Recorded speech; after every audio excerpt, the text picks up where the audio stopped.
இஸ்ரேலுக்கும் ஈரானுக்கும் நடக்கிற வார் நாளுக்கு நாள் எக்ஸ்லேட் ஆகிட்டே போயிட்டு இருக்கு. இப்போ ரீசெண்டாக அந்த வார்ல நிறைய அப்டேட்ஸ் வந்திருக்கு. அது என்னன்னு பார்த்தீங்கன்னா, ரிப்போர்ட்டர்ஸ் எல்லாம் ட்ரம்ப் அவர்கள்ட்ட நீங்க ஈரானை அட்டாக் பண்ணுவீங்களா மாட்டீங்களா அப்படின்ற மாதிரி கேட்டிருக்காரு. அதுக்கு அவரு I may do it, I may not do it, but nobody knows what I'm gonna do அப்படின்ற மாதிரி திமிரா சொல்லியிருக்காரு. அண்ட் ஈரான் கூட நீங்க பேச்சுவார்த்தை நடத்துவீங்களான்னு கேட்டதுக்கு அவர் என்ன சொல்லியிருக்காருன்னா, பண்ணலாம், ஆனால் இது ரொம்ப லேட் அப்படின்ற மாதிரி அவர் சொல்லியிருக்காரு. அண்ட் இந்த பக்கம் இஸ்ரேல் என்ன சொல்றாங்கன்னு பார்த்தீங்கன்னா, ஈரான் மனிதாபிமானமே இல்லாமல் ஹாஸ்பிட்டல் இருக்க ஏரியாவில் அட்டாக் பண்ணியிருக்காங்க அப்படின்ற மாதிரி சொல்றாங்க. ஆனால் உங்களுக்கே தெரியும், பல மாசமா இஸ்ரேல் லான்ச் பண்ண பெரிய பெரிய ஏவுகணைகள் காசால இருக்கக்கூடிய எத்தனை ஹாஸ்பிட்டல்ஸ், எத்தனை மக்களை பாதிப்படைஞ்சிருக்கு, எத்தனை பேர் இறந்திருக்காங்கன்ற விஷயம்லாம் நம்ம பார்த்துருப்போம். அப்போ உங்களுக்கு ஹியூமனிட்டிலாம் எங்கே போச்சு? அண்ட் ஈரானில் அவங்க மக்கள் எல்லாரையுமே வாட்ஸ்அப் யூஸ் பண்ணதை ஸ்டாப் பண்ண சொல்கிறாங்க. அண்ட் இன்னும் கொஞ்ச நாளில் வாட்ஸ்அப்பை பேன் பண்ண போகிறதா பேசிக்கிட்டு இருக்காங்க. எதனாலனா, வாட்ஸ்அப் மூலியமா இஸ்ரேல் ஈரானோட தகவல்களை எடுக்கிறதுக்கு ஒரு வாய்ப்பு இருக்குன்றதுக்காக தான் இந்த இனிஷியேட்டிவ் அவங்க எடுத்திருக்காங்க.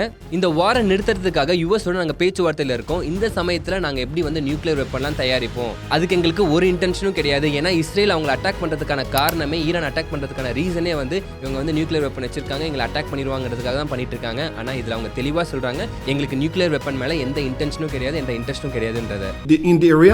In Iranian system, there is no desire, there is no any intention to produce the nuclear bomb. இப்படி போயிட்டு இருக்க இந்த நிலையில ட்ரம்ப் அவர்கள் ஒரு ஷாக்கிங்கான குண்டை தூக்கி போடுறாரு. என்னன்னா, நான் ஒரு 2 வீக்ஸ் டைம் எடுத்து ஈரான் மேல குண்டு போடலாமா வேணாமான்னு யோசிக்க போறேன் அப்படின்ற மாதிரி சொல்லியிருக்காங்க. இவ்வளோ நாள் இந்த வார் பார்த்தீங்கன்னா மிசைல நடந்துட்டு இருக்கு.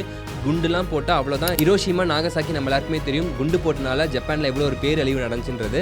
மீண்டும் அமெரிக்கா ஈரான் மேல குண்டு போடுறேன்னு சொல்லிட்டு இந்த தப்பை பண்ணாங்கன்னா அது ரொம்பவே கொடுமையான விஷயத்துல போய் முடியும். அண்ட் அது மட்டும் இல்லாமல் ட்ரம்ப் அவர்கள் இன்னொரு விஷயமும் சொல்றாங்க, நாங்கள் சமாதானமாக போறதுக்கான ஒரு பாசிபிலிட்டி இருக்கு அப்படின்றதையும் அவர் சொல்றாரு. ட்ரம்ப் அவர்களை யாருனாலையும் புரிஞ்சிக்க முடியல. ஒரு நாட்டை பதட்டமான சிச்சுவேஷன்ல கொண்டு போறதுக்கான சில விஷயங்களும் சொல்றாரு, பீஸுன்றதையும் சொல்றாரு. இவர் என்னதான் நினைச்சிட்டு இருக்காருன்ற அவருக்கே தெரியல. ஸோ இந்த வீடியோ பார்த்துட்டு இருக்க நீங்க, ட்ரம்ப் அவர்கள் என்னதான் நினைச்சிட்டு இருக்காரு, அவர் செய்யற விஷயம் சரியா தப்பா, அண்ட் இந்த வார் பத்தி நீங்க என்ன நினைக்கிறீங்கன்றதுல கமெண்ட்ல சொல்லுங்க.